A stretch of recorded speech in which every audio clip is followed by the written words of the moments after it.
오늘 수요 예배에 신촌 성서 아카데미에 나오신 여러분을 환영하고 축복합니다. 명절 연휴 중인데도 예배를 사모하고 말씀을 사모하여서 이 자리에 나오신 여러분 모두에게 이 시간이 귀한 은혜의 시간, 배움의 시간이 되시기를 소망하고 축복합니다. 지난 시간 우리는 고린도전서 5장을 공부했습니다. 바울은 고린도 교회에서 일어난 음행의 문제를 그 당사자 한 사람의 문제로 보지 않고 고린도 교회 전체의 문제로 보았습니다. 음행을 저지른 한 사람보다 그를 단호하게 처리하지 않은 고린도 교회에 더 큰 문제가 있다고 말했습니다.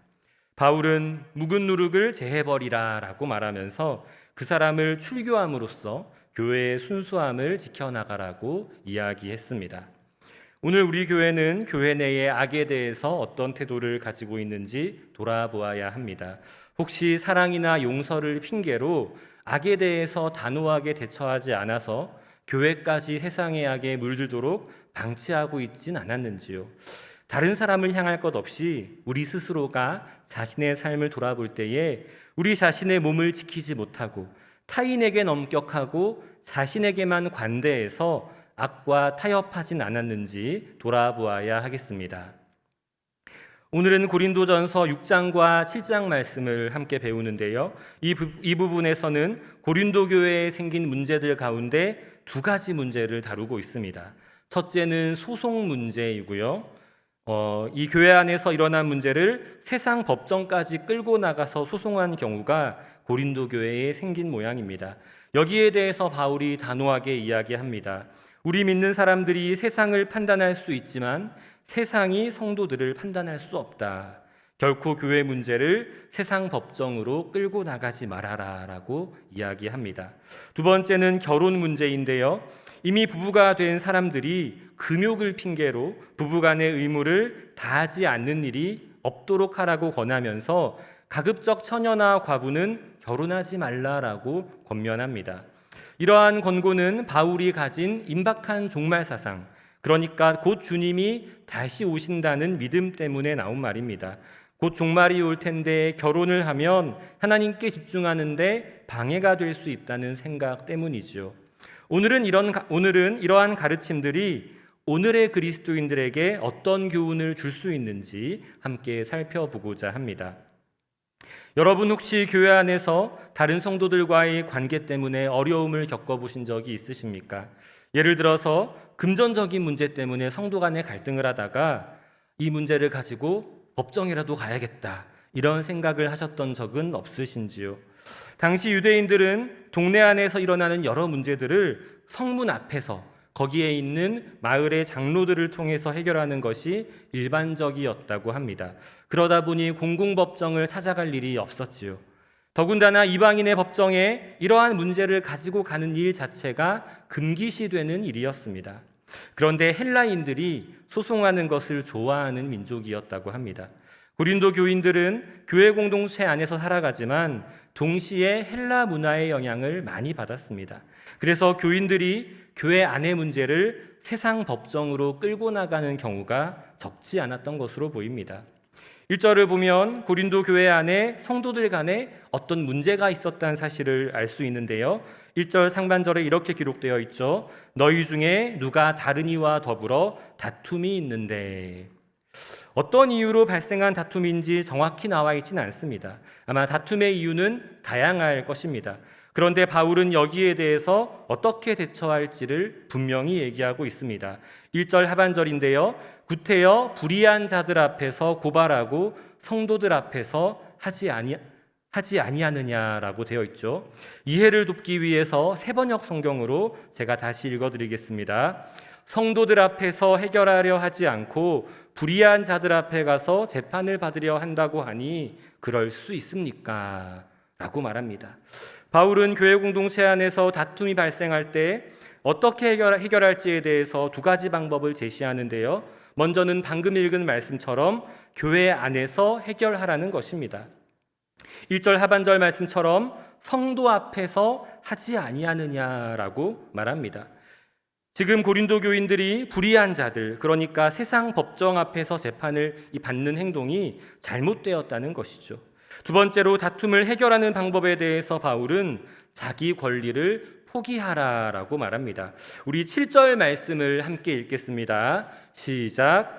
너희가 피차 고발함으로 너희 가운데 이미 뚜렷한 허물이 있나니 차라리 불의를 당하는 것이 낫지 아니하며 차라리 속는 것이 낫지 아니하냐.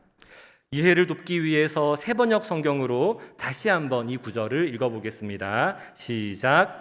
여러분이 서로 소송을 제기하는 것부터가 벌써 여러분의 실패를 뜻합니다. 왜 차라리 불의를 당해주지 못합니까? 왜 차라리 속아주지 못합니까? 성도가 서로 고발하는 것, 소송을 제기하는 것부터가 실패고 허물이라는 것입니다. 차라리 불의를 당하고 속는 것이 낫다는 것입니다. 누군가 나에게 불의를 행하고 나를 속일 때 우리의 마음이 어떻습니까? 때로는 불타는 정의감에 분노하기도 하고요. 때로는 내가 입은 손해로 인해 속상하기도 합니다. 그런데 이것을 그대로 받아들이는 것이 서로 고발하고 소송을 제기하는 것보다 낫다고 바울은 이야기합니다. 왜냐하면 고린도 교회 성도들은 이전과 다른 새로운 존재들이기 때문입니다. 우리 11절 말씀을 함께 읽겠습니다. 시작. 너희 중에 이와 같은 자들이 있더니 주 예수 그리스도의 이름과 우리 하나님의 성령 안에서 씻음과 거룩함과 의롭다 하심을 받았느니라. 이제 우리는 이전과 다른 새로운 존재입니다. 어떻게 달라졌습니까? 주 예수 그리스도의 이름과 우리 하나님의 성령 안에서 씻음과 거룩함과 의롭다 하심을 받은 사람들입니다. 죄와 사망의 권세 아래에서 노예로 살아가던 사람들이 은혜로 씻음을 받고 거룩함을 입고 의롭다 하심을 받았습니다. 우리가 하나님께 받은 은혜가 너무 크지요. 이 은혜를 성경은 만달란트 탕감받은 사람에 비유합니다. 그런데 그렇게 큰 빚을 탕감받은 사람에게 어떤 의무가 생기는지 기억하시죠? 자신에게 100데나리온 빚진 자를 너그럽게 용서해야 합니다. 우리는 하나님께 놀라운 은혜를 받아서 새로운 존재로 거듭난 사람들입니다. 그렇기에 교회 공동체 안에서 다른 사람의 허물을 보고 고발하고 소송하면서 서로 다투기보다는 다른 사람을 넉넉한 마음으로 품어주고 차라리 불의를 당해주고 속아주는 것이 낫다는 것입니다. 어떻게 하면 그것이 가능할까요? 나의 불의를 당해주고 나에게 속아주시고 하나님께서 나에게 이렇게 베풀어 주신 큰 사랑을 먼저 생각할 때, 그 은혜 가운데 거할 때에 이 일이 가능할 것입니다. 이러한 바울의 가르침을 세상 법정에 가느냐 마느냐에 대한 지침으로만 볼 필요는 없을 것입니다. 그보다 중요한 교훈을 여기서 찾고 실천하면 좋겠는데요. 교회 공동체 안에서 다툼과 분열이 일어날 때 우린 어떤 시선으로 이 문제를 대하고 있습니까?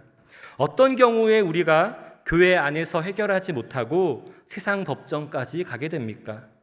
끝까지 서로 용납하지 못하고 품어주지 못할 때, 내 목소리만 옳다고 생각하고 다른 사람의 목소리에는 귀를 기울이지 않을 때, 내가 받은 은혜와 내가 탕감받은 큰 빚은 생각하지 못하고 그래서 내가 엄청난 권리가 있는 사람인 양 착각할 때, 그래서 자기 권리를 포기하지 못할 때 우리는 사소한 다툼을 해결하지 못하고 결국엔 세상 법정까지 가게 될 수도 있습니다. 결국 이 본문은 세상 법정을 가냐 마냐의 문제라기보다는 우리가 한 공동체를 이루는 지체들을 어떻게 대하느냐에 대한 본문이라고도 볼 수 있습니다. 또 우리 스스로가 자신을 어떻게 인식하느냐에 대한 질문이지요. 내가 죄인이고 내가 큰 은혜를 받아서 큰 빚을 탕감받은 자라는 인식 속에서 살아간다면, 그래서 내 목소리를 줄이고 내 권리를 포기한다면 상대방을 대하는 태도가 달라질 것입니다. 그리고 우리는 공동체 안에서 평화를 만드는 역할을 감당할 수 있을 것입니다.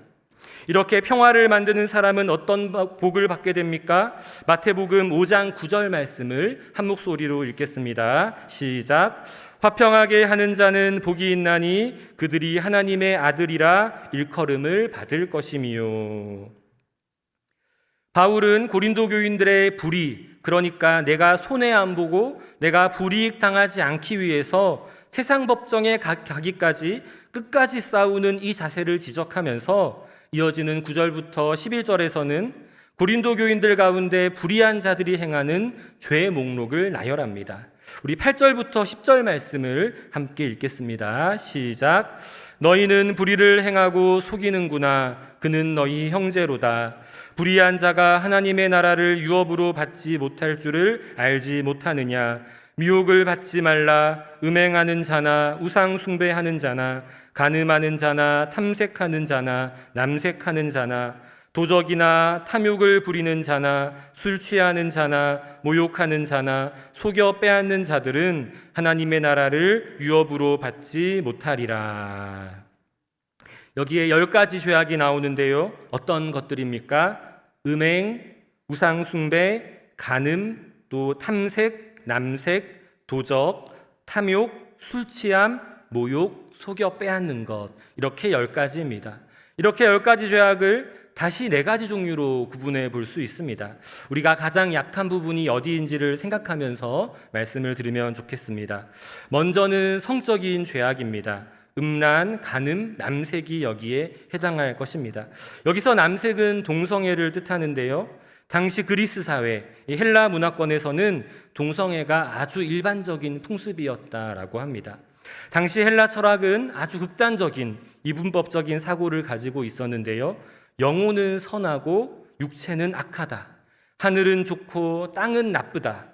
남성은 완전하고 여성은 불완전하다. 이러한 이분법적인 사고의 틀 속에서 여성에 대해서 아주 부정적이고 불완전한 존재로 여겼습니다. 그래서 그리스의 부유한 지식인들은 완벽한 사랑을 하려면 여성이랑 하면 안 되고 남성이랑 해야 된다고 생각했습니다. 그래서 자신의 권력과 지식과 재력을 이용해서 어린 소년들과, 이 남자 소년들과 연애를 했다라고 합니다. 그렇다면 고대 그리스의 동성애 풍습을 통해서 우리가 반성할 것은 무엇일까요? 저는 동성애자가 아니라 이성애자라 떳떳한데 무엇을 반성합니까? 이렇게 반문하실 수도 있겠죠. 나는 피해갈 수 있는, 나에겐 해당 사항이 없는, 앞으로도 해당 사항이 없을 것 같은 죄악이니 그래서 내가 떳떳하니까 다른 사람을 비판하기가 참 쉬운 죄악입니다.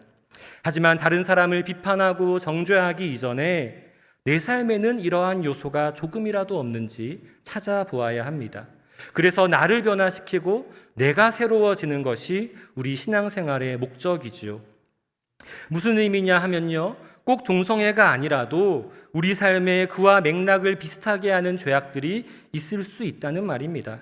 고대 그리스의 동성애자들처럼 오늘 우리 사회에 권력과 지식과 재력을 이용해서 사람의 마음을 사고팔고 성을 사고파는 일들이 있다면, 힘이 센 사람들이 힘이 약한 사람들의 성을 착취하거나 그들을 함부로 대하는 일들이 있다면, 그리고 혹시 우리가 그러한 일에 은연중에 나도 모르게 가담하고 있다면 우리가 고대 그리스의 동성애자들과 다르지 않은 죄악을 범하는 것이고요. 그래서 우리가 회개해야 한다는 것입니다. 두 번째는 물질적인 욕심입니다. 어떤 것들이 해당될까요? 도적, 탐욕, 모욕, 속여 빼앗는 일 같은 것들이 해당될 것입니다. 남의 물건을 훔치는 도적질은 겉으로 잘 드러나는 죄악이죠. 하지만 아무도 들여다보지 못하는 우리의 마음속에 탐욕이 있지는 않습니까? 가진 것에 만족하지 못하고 감사하지 못하는 마음이 우리 안에 있지 않습니까?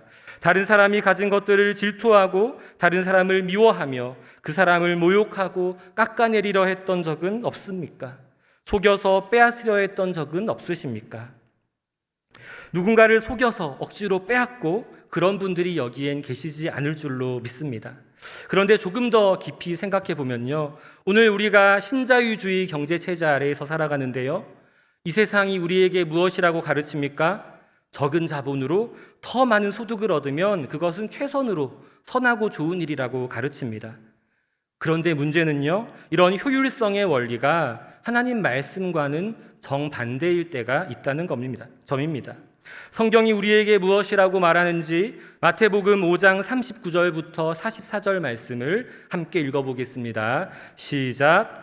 나는 너희에게 이르노니 악한 자를 대적하지 말라. 누구든지 내 오른편 뺨을 치거든 왼편도 돌려대며 또 너를 고발하여 속옷을 가지고자 하는 자에게 겉옷까지도 가지게 하며 또 누구든지 너로 억지로 오리를 가게 하거든 그 사람과 십리를 동행하고 네게 구하는 자에게 주며 네게 꾸고자 하는 자에게 거절하지 말라.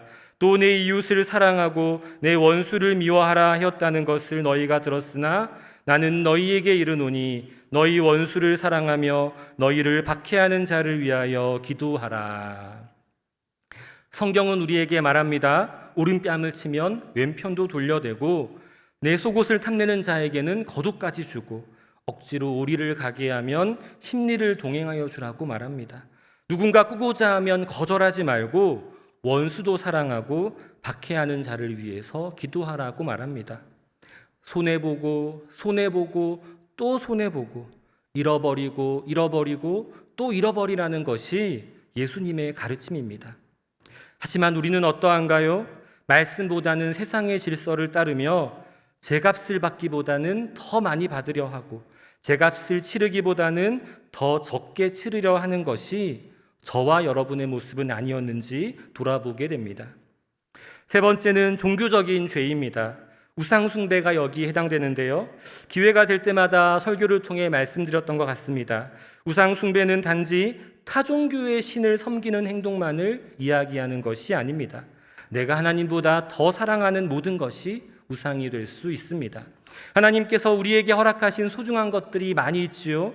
돈이나 명예, 성공 같은 것뿐 아니라 사랑하는 가족, 나만의 인생 철학, 나만의 인생 법칙 등 내가 가진 소중한 것, 내가 지키고자 하는 것들이 참 많이 있습니다.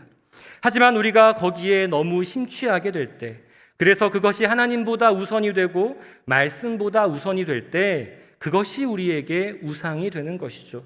우리가 지금 바알 신을 섬기지 않고 석가모니를 섬기지 않지만 또 다른 의미에서 우리가 우상 숭배자가 되지 않았는지 돌아보아야 하겠습니다. 마지막으로 무절제와 쾌락의 죄가 있습니다. 탐색과 술 취함이 여기 해당되는데요. 여기서 탐색은 무언가를 찾아본다는 뜻이 아닙니다. 탐색에 해당되는 단어를 CEV 성경에서 찾아보면 pervert란 단어가 사용되었습니다. 이것은 동사로는 왜곡된, 뒤틀린 이런 뜻을 가지고 있습니다. 명사로는 왜곡되고 뒤틀린 성적 행동을 말합니다. 쉽게 말하면 변태를 말하는 겁니다. 우리의 욕망이 다 악한 것은 아닌데요. 혹시 우리에게 죄악으로 인해서 뒤틀리고 왜곡된 모습이 있다면, 그래서 우리가 무절제와 쾌락을 향해 나아간다면 이 또한 하나님 앞에 내어놓고 회개하고 새로워져야 하겠습니다. 이어서 바울은 12절부터 20절에서 음행을 피하라라고 권면합니다.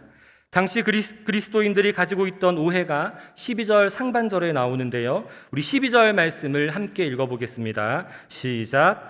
모든 것이 내게 가하나 다 유익한 것이 아니요 모든 것이 내게 가하나 내가 무엇에든지 얽매이지 아니하리라. 당시 고린도 교인들은 모든 것이 내게 가하다라고만 생각했습니다. 조금 전에 설명해드렸던 그리스 철학의 이분법적 사고 영향 때문인데요.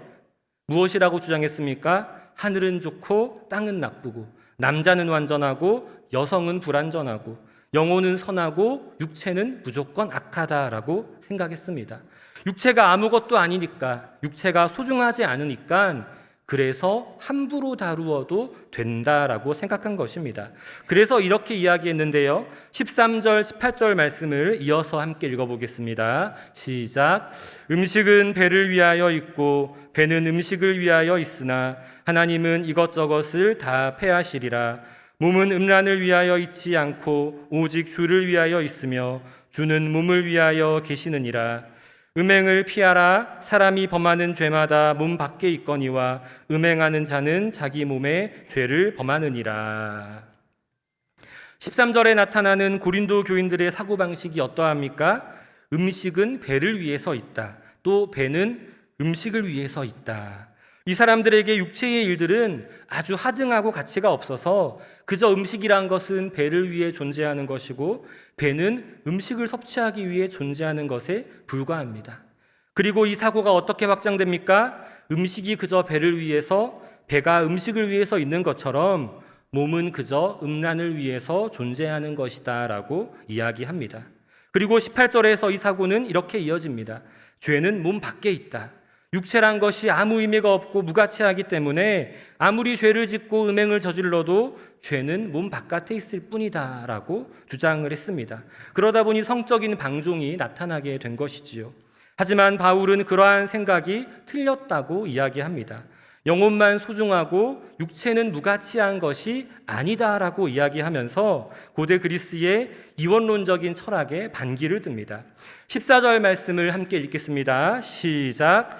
하나님이 주를 다시 살리셨고 또한 그의 권능으로 우리를 다시 살리시리라. 우리 예수님은 십자가에서 우리 죄를 지고 돌아가셨지요. 그런데 예수님이 부활하셨습니다. 예수님의 부활은 실제적이고 역사적인 사건입니다. 부활한 것처럼 보이거나 영혼만 살아난 것이 아닙니다. 하나님께서 14절 말씀처럼 예수님을 몸으로 부활시키셨고 20절 말씀처럼 하나님께서 우리 몸을 값주고 사셨습니다. 그래서 우리의 몸이 무척 소중하다는 것입니다. 우리의 삶이 더더욱 소중하다는 것입니다. 우리의 믿음을 우리의 몸으로, 우리의 삶으로 나타내야 한다는 것입니다.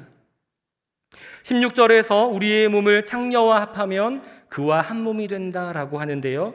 음란과 탐욕과 우상숭배와 무절제 등 앞에서 언급한 모든 죄악과도 연결시켜 생각해 볼 수 있습니다. 우리는 음란과 탐욕과 우상숭배와 무절제 같은 여러 죄악과 합하여서 그 죄악들과 한 몸으로 살아가서는 안 되겠습니다. 이렇게 우리 몸을 죄악에 넘겨주고 팔아넘기는 것이 영적인 매춘 행위다라고 할 수 있습니다. 그러면 우리가 어떻게 해야 합니까? 20절 말씀을 함께 읽겠습니다. 시작. 값으로 산 것이 되었으니 그런즉 너희 몸으로 하나님께 영광을 돌리라.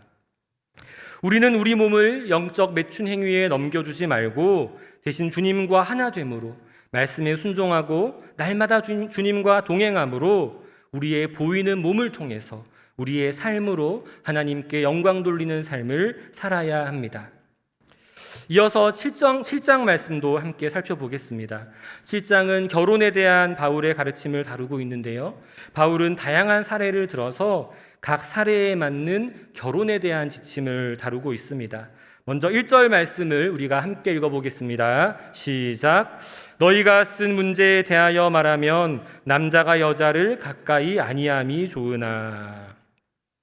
1절 말씀을 보면 아마 당시 고린도 교인들은 남자가 여자를 가까이 하는 것 자체를 부정적으로 여겼던 것으로 보입니다. 제가 그리스 철학의 이분법적 사고를 계속해서 말씀드렸죠. 남자는 완전하고 여자는 불완전하다. 그러니 여자를 가까이 하는 것 자체를 부정적으로 보는 경향이 짙었을 것입니다. 2절부터 5절을 보면 이러한 인식 때문에 결혼을 하고도 부부가 분방하고 부부 생활, 성생활을 하지 않았던 경우가 많았던 것으로 보입니다. 고린도 교회 사람들은 양쪽으로 극단적인 모습을 보이고 있죠. 앞선 5장 말씀을 보면 고린도 교회에는 성적으로 방탕한 사람이 많았는데 동시에 지나치게 금욕을 강조하는 사람들도 있었습니다. 지나친 금욕주의에 빠져서 분방하고 부부 생활을 하지 않던 사람들을 향해 바울이 이렇게 권면합니다. 먼저 바울은 음행을 피하기 위해서 남자는 아내를 두고 여자는 남편을 두라라고 권면합니다. 2절 말씀을 함께 읽겠습니다. 시작. 음행을 피하기 위하여 남자마다 자기 아내를 두고 여자마다 자기 남편을 두라. 또 바울은 이미 결혼한 부부에 대해서 서로 분방하지 말고 서로 의무를 다하라라고 말합니다. 3절 말씀을 함께 읽겠습니다. 시작. 남편은 그 아내에 대한 의무를 다하고 아내도 그 남편에게 그렇게 할지라. 세 번째로 바울은 기도를 위해서 서로 합의하에 분방이 가능하다라고 말합니다. 특별히 바울이 서로 합의하에 가능하다라고 말하는 것을 눈여겨보게 되는데요. 여성의 권리를 억압하고 남녀 차별이 존재하던 시대에 바울은 남녀를 평등히 두고 상호간의 합의를 중요하게 여기고 있습니다. 우리 5절 말씀을 함께 읽겠습니다. 시작. 서로 분방하지 말라. 다만 기도할 틈을 얻기 위하여 합의상 얼마 동안은 하되 다시 합하라. 이는 너희가 절제 못함으로 말미암아 사탄이 너희를 시험하지 못하게 하려 함이라. 하지만 네 번째로 바울은 결혼하지 아니한 자들과 과부들에 대해서 나와 같이 그냥 지내는 것이 좋으니라라고 말합니다. 우리 8절 말씀을 함께 읽겠습니다. 시작. 내가 결혼하지 아니한 자들과 과부들에게 이르노니 나와 같이 그냥 지내는 것이 좋으니라. 하지만 여기서 바울은 모든 결혼하지 않은 자들이 똑같은 결정을 해야 한다라고 말하지 않습니다. 6절과 7절에서 바울은 이것이 명령이 아니라 허락이다라고 말합니다. 그러니까 그렇게 해도 좋다는 뜻일 뿐이다 라는 뜻이죠. 또 각각 은사에 따라 할 것을 권면하는데요. 6절과 7절 말씀을 함께 읽겠습니다. 시작. 그러나 내가 이 말을 함은 허락이요 명령은 아니니라. 나는 모든 사람이 나와 같기를 원하노라. 그러나 각각 하나님께 받은 자기의 은사가 있으니 이 사람은 이러하고 저 사람은 저러하니라. 바울이 독신을 권면한 이유는 그의 임박한 종말 사상, 예수님이 재림이 머지 않았음을 믿었기 때문입니다. 바울은 빠르면 자신이 살아있는 동안에 예수님이 오실 수도 있다고 생각했습니다. 당장 내일 아니면 다음 달에 예수님이 오신다면 지금 시집가고 장가가는 것이 무슨 의미가 있느냐라는 관점에서 이야기한 것이죠. 여기서 우리는 자연스럽게 바울은 그렇다면 결혼을 했을까라는 질문을 던져보게 됩니다. 여기에 대해서 학자마다 의견이 분분합니다. 바울 서신을 자세히 보면요, 바울이 부부 생활에 대해서 잘 아는 것처럼 느껴지고요. 또 바울이 유대교 랍비이고 산헤드린 공의회의 회원이었는데 이 자리에 오르려면 기혼자여야 했다고 합니다. 이런 점을 근거로 많은 학자들은 바울이 기혼자였지만 사별했거나 혹은 계종으로 인해서 헤어져서 혼자 살게 되지 않았을까라고 생각합니다. 성경에 여러 가지 난제가 나오는데요. 학자들마다 견해가 다른 이러한 문제에 대해서는 우리가 천국에서 바울 선생님을 만나서 물어봐야 할 것 같습니다. 5번째로 바울은 절제할 수 없거든 결혼하라라고 말합니다. 정욕이 불타는 것보다 결혼하는 것이 낫다는 것이죠. 이어서 바울은 10절부터 16절 말씀을 통해서 믿지 아니하는 아내, 남편과 결혼한 경우에 대해서 이야기합니다. 믿지 아니하는 사람과 결혼하면 이혼해야 합니까? 라는 질문에 대해서 바울이 원칙적으로는 이혼을 반대합니다. 10절과 11절 말씀을 함께 읽겠습니다. 시작. 결혼한 자들에게 내가 명하노니 명하는 자는 내가 아니요 주시라. 여자는 남편에게서 갈라서지 말고 만일 갈라섰으면 그대로 지내든지 다시 그 남편과 화합하든지 하라. 남편도 아내를 버리지 말라. 이어서 바울은 믿지 아니하는 아내, 남편과 살 경우에도 서로를 버리지 말라라고 이야기합니다. 12절, 13절 말씀 함께 읽겠습니다. 시작. 그 나머지 사람들에게 내가 말하노니 이는 주의 명령이 아니라 만일 어떤 형제에게 믿지 아니하는 아내가 있어 남편과 함께 살기를 좋아하거든 그를 버리지 말며 어떤 여자에게 믿지 아니하는 남편이 있어 아내와 함께 살기를 좋아하거든 그 남편을 버리지 말라. 아마도 당시 고린도 교회에는 이교도와 결혼한 사람은 당장 이혼하라는 이야기들이 있었던 것 같습니다. 하지만 바울은 서로를 버리지 말라고 이야기하죠. 특별히 서로를 버리지 말아야 하는 전제 조건이 있는데요. 여기서 주도권이 누구에게 있냐 하면 내가 믿는 사람인데 믿지 아니하는 아내, 남편이 나와 살기를 원하면 그를 버리지 말라고 이야기하는 것입니다. 그렇게 말하는 이유가 14절에 나오는데요. 14절 말씀을 함께 읽겠습니다. 시작. 믿지 아니하는 남편이 아내로 말미암아 거룩하게 되고 믿지 아니하는 아내가 남편으로 말미암아 거룩하게 되나니 그렇지 아니하면 너희 자녀도 깨끗하지 못하니라. 그러나 이제 거룩하니라. 믿지 아니하는 남편이 아내로 말미암아 거룩하게 될 수 있고 믿지 아니하는 아내가 남편으로 말미암아 거룩하게 될 수 있다라고 이야기합니다. 어떤 사람들은 고린도후서 6장 14절에 나오는 믿지 않는 자와 멍해를 같이 하지 말라는 말씀을 이유로 불신자와 결혼하면 안 된다라고 단정지어서 말합니다. 하지만 이 본문은 결혼에 대한 이야기를 다룬 본문이 아닙니다. 성경 어디에도 직접적으로 불신자와 결혼하지 말라는 말씀은 없습니다.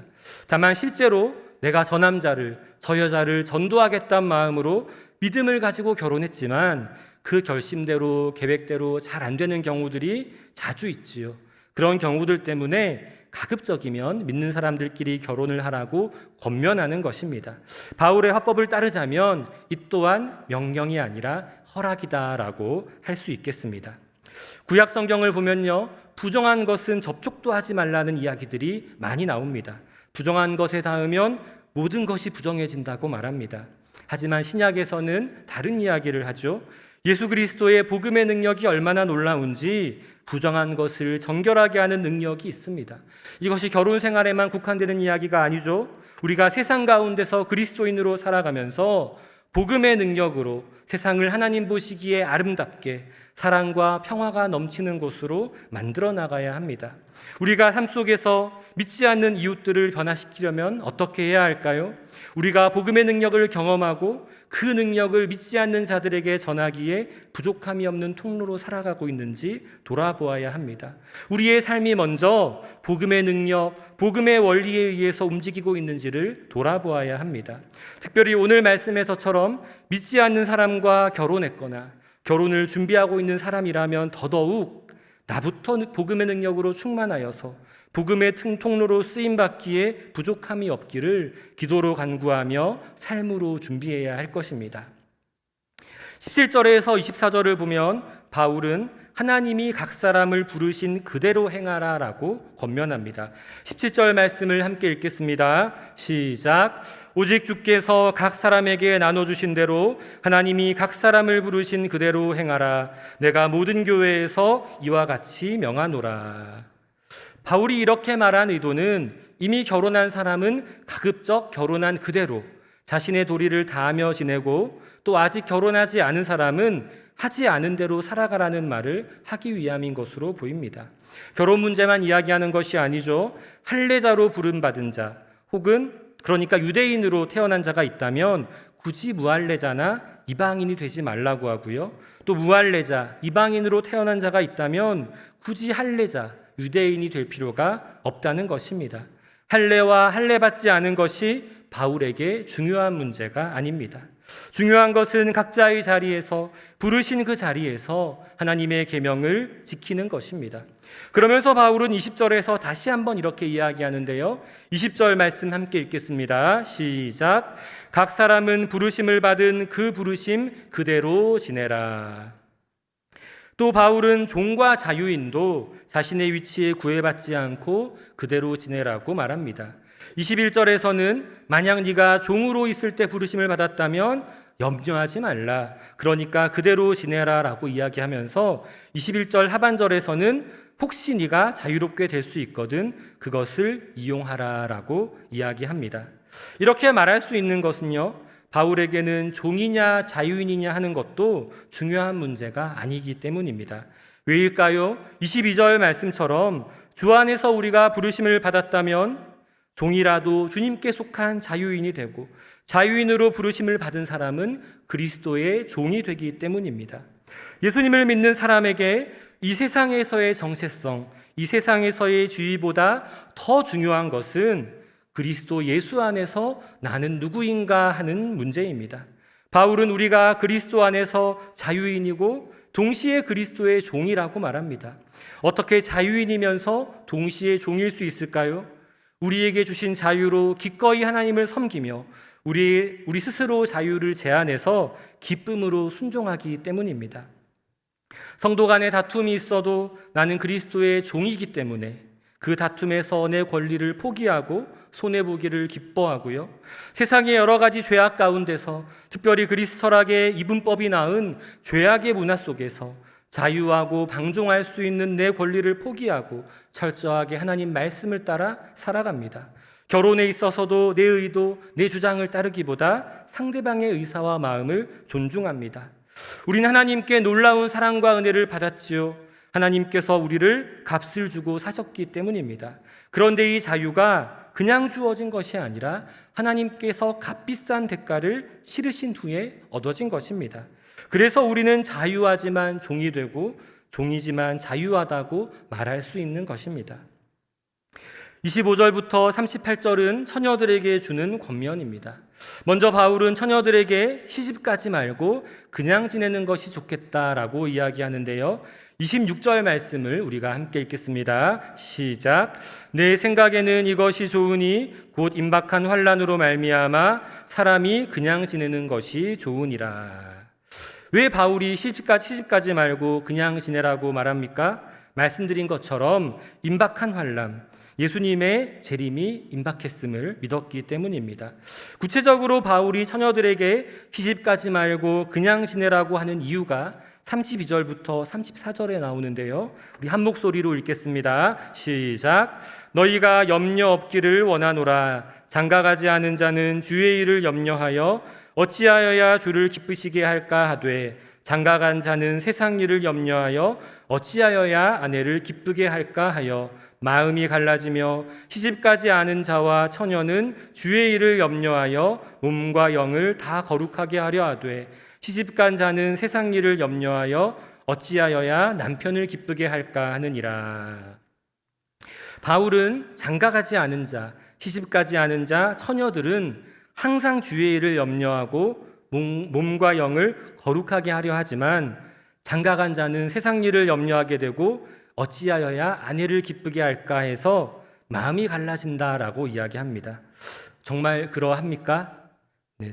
시집가고 장가가신 분들의 상황을 제가 잘 몰라서 여러분께 여쭤보는데요. 정말로 결혼 전후로 하나님을 향한 마음이 정반대로 바뀌십니까? 제가 아직 장가가지 않은 사람들의 마음은 잘 아는데요. 아직 장가를 가지 않았다고 해서 늘 하나님을 기쁘시게 할 궁리만 하면서 살아가고 있느냐 저에게 물어보신다면 그렇지 못하다는 생각이 많이 드는 것 같습니다. 바울이 앞서서 할례자와 무할례자, 종과 자유인 이야기에서 주장한 것처럼 어떤 자리에 놓여 있는지가 중요한 것은 아니라고 생각합니다. 중요한 것은요, 자신이 처한 자리에서 결혼을 했든지 결혼을 안 했든지 하나님을 영광을 위해 살아가며 하나님 말씀에 순종하며 살아가는 것이 아닌가, 바울이 전하고 싶은 것은 그 이야기가 아닌가 싶습니다. 오늘 말씀을 마무리하면서 몇 가지 교훈을 정리하고 말씀을 맺으려 합니다. 맨 처음 등장했던 소송 문제에 대한 이야기를 다시 한번 기억해 봅시다. 소송 문제를 통해서 우리는 우리 공동체 속의 소중한 지체들을 어떻게 대해야 하는가에 대해서 생각해 볼 수 있습니다. 바울은 이렇게 말하죠. 손해를 볼지언정 성도들 간에 허물을 만들지 말라. 손해를 자처하는 일은 우리 인간의 본성을 거스르는 일입니다. 우리는 이익 보고 싶고 손해보기 싫어하는 본성이 있죠. 지키기가 어려운 명령입니다. 하지만 이것이 단지 지키기 어려운 규정으로만 남지 않고 우리 마음을 움직여서 순종하게 만들려면 결국 나는 누구인가의 문제 속으로 들어가야 합니다. 내가 죄인이고 내가 큰 은혜 받아서 큰 빚을 탕감받은 자라는 인식 속에서 살아간다면, 그래서 내 목소리를 줄이고 내 권리를 포기할 때 상대방을 대하는 태도가 달라지고요, 우리 공동체 안에 평화를 만들 수 있을 것입니다. 또 당시 고린도 사회에 만연한 죄악의 목록을 통해서 우리는 신앙적인 죄, 또 욕심에 의한 죄, 인간관계에서 나타나는 여러 가지 죄들을 조심해야 합니다. 특별히 그리스 철학의 영향을 받았던 고린도 사회처럼 우리도 오늘날 시대를 주도하는 사상과 흐름이 하나님 말씀에 비추어서 바른 것인지를 따져보아야 합니다. 당시 고린도 사회처럼 우리도 여전히 이원론적인 영향 속에서 영적인 것만 추구하다가 우리 삶의 문제를 등한시하진 않았는지 돌아보아야 합니다. 최근에 우리가 새벽마다 로마서 말씀을 읽고 있죠. 로마서 말씀은 이신칭의 교리로 유명합니다. 믿음으로 구원을 얻는다. 하지만 후반부를 가면요, 삶으로 드리는 제사에 대해서 이야기를 합니다. 결국 우리의 믿음은 삶으로 이어져야 한다는 것이죠. 그런데 한국교회가 오직 믿음만을 강조하다가 삶의 영역을 너무 가볍게 여기진 않았는지, 값싼 복음만을 외치면서 우리 삶을 거룩한 산제사로 드리는 것은 등한시하지 않았는지, 그러다 보니 교회와 성도들이 여러 가지 윤리적인 문제들로 손가락질을 받고 하나님의 영광을 가린 것은 아닌지 우리가 돌아보아야 합니다. 우리 기독교 신앙은요, 그리스 철학과는 다릅니다. 우리는 영혼만을 소중히 여기지 않고요, 우리 몸도 소중하게 여깁니다. 우리 몸은 하나님이 값주고 사신 것이기 때문에 우리의 것이 아니고 우리 마음대로 사용할 수가 없습니다. 그리스도와 연합하여서 하나님의 영광을 위하여 살아가야 합니다. 그렇게 몸으로 삶으로 하나님께 영광 돌리는 우리 모두가 되기를 소망합니다. 마지막으로 결혼 문제에 대한 본문을 통해서 우리 삶에서 진정 중요한 것이 무엇인지를 우리가 고민해 보아야 합니다. 옛날 유명한 영화에서 이러한 대사가 있었죠. 무엇이 중헌디, 이런 대사가 있었는데 기억하시죠? 우리 삶에 정말 중요한 것이 무엇입니까? 웨스트민스터 소요리 문답의 1문은 이렇게 질문합니다. 사람의 제일 되는 목적이 무엇입니까? 답이 무엇일까요? 사람의 제일 되는 목적은 하나님을 영화롭게 하는 것과 영원토록 그를 즐거워하는 것이라고 합니다. 결혼에 대한 바울의 이야기는 임박한 종말에 대한 기대를 반영하고 있습니다. 그래서 이 모든 것을 우리가 문자적으로만 적용할 수는 없을 것입니다. 하지만 오늘 우리의 삶을 돌아볼 때에 우리가 너무 느슨해져서 마치 종말이 없는 것처럼 살아가고 있진 않은지 돌아보아야 합니다. 혹시 우리가 다시 오실 예수님에 대한 기대와 소망은 다 잃어버리고 그저 이 땅에서 내 문제에만 집중하며 살아가진 않았습니까? 예수님이 아예 안 오실 것처럼 이 땅에서 우리 유한한 인생이 전부인 것처럼 살아가다 보니 세상 사람들과 예수 믿는 사람들이 아무런 차이가 없는 것은 아닙니까? 내가 이 땅에서 어떤 자리에 서게 되고 무엇을 누리며 살아가는지에만 우리의 관심이 집중되다 보니 하나님을 영화롭게 하는 일이 뒷전에 놓인 것은 아닙니까? 결혼에 대해서 길게 이야기했지만 바울이 궁극적으로 말하고자 하는 것은 이 세상에서 어떤 상태인지가 제일 중요한 문제가 아니라는 것입니다. 진정으로 중요한 것은 어떠한 자리에 놓여 있든 내가 처한 그 자리에서 하나님을 영화롭게 하며 하나님을 즐거워하는 것이죠. 종이든 자유인이든 할례자든 무할례자는 결혼을 했든 안 했든 사별을 했든 이혼을 했든 우리에게 중요한 것은 내 삶을 통해 내가 하나님을 영화롭게 하고 있는가? 내가 하나님 말씀에 순종하며 살아가고 있는가? 내가 하나님의 사랑과 은혜 가운데 거하며 살아가고 있는가 하는 문제입니다. 이외의 것들은 부차적인 것이란 말입니다. 그래서 35절에서 바울은 이 모든 것이 너희의 유익을 위함이다. 특별히 이치에 합당하게 하여 흐트러짐 없이 주를 섬기게 하기 위함이다 라고 말합니다. 우리 35절 말씀을 함께 읽겠습니다. 시작. 내가 이것을 말함은 너희의 유익을 위함이요 너희에게 올무를 놓으려 함이 아니니 오직 너희로 하여금 이치에 합당하게 하여 흐트러짐이 없이 주를 섬기게 하려 함이라. 물론 저는 결혼을 통해 하나님을 영화롭게 하겠다는 소망을 품고 살아가고 있는데요. 35절 말씀처럼 이것이 저에게는 이치에 합당한 것이고 이것을 통해 주님을 더 잘 섬기리라 믿습니다. 또 결혼하신 분들은 결혼 생활 가운데서 하나님을 영화롭게 하며 하나님을 즐거워하는 방법이 무엇인지를 찾아야 할 것입니다. 동시에 오늘 말씀을 읽으면서 이런 생각을 해보게 됩니다.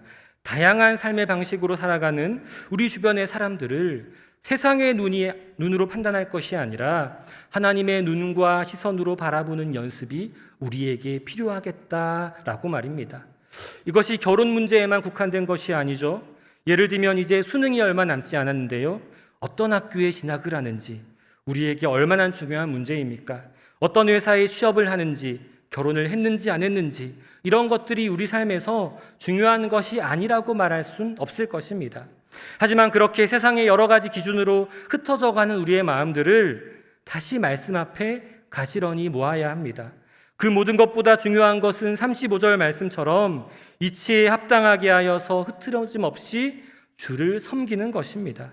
우리가 간구하고 소망하는 것들 다 중요하죠. 하지만 무엇보다 중요한 것은 그 모든 것들을 통하여서 우리의 존재의 목적을 이루어 나가는 것입니다. 사람이 존재하는 제일 목적이 하나님을 영화롭게 하고 하나님을 즐거워하는 것이라면 존재하는 목적에 맞게 존재하는 것보다 자연스러운 것이 어디에 있을까요? 지난주 월삭기도회 때도 담임 목사님 말씀하셨는데요. 솔리데오 글로리아, 오직 하나님께만 영광을 종교개혁자들이 외쳤던 표어 중에 하나입니다. 하나님께서 우리 삶에 많은 것을 허락하셨죠. 가정도, 결혼도, 진학도, 취업도, 이외의 다양한 삶의 방식을 허락해 주셨습니다. 하지만 이 모든 것들을 통하여서 우리의 존재의 목적을 이루어 가야 합니다. 그래서 솔리데오 글로리아, 오직 하나님께만 영광을 돌리는, 우리가 마땅히 할 일을 감당함으로써 자연스러움 속에 거하는 우리 모두가 되기를 간절히 소망하고 축복합니다.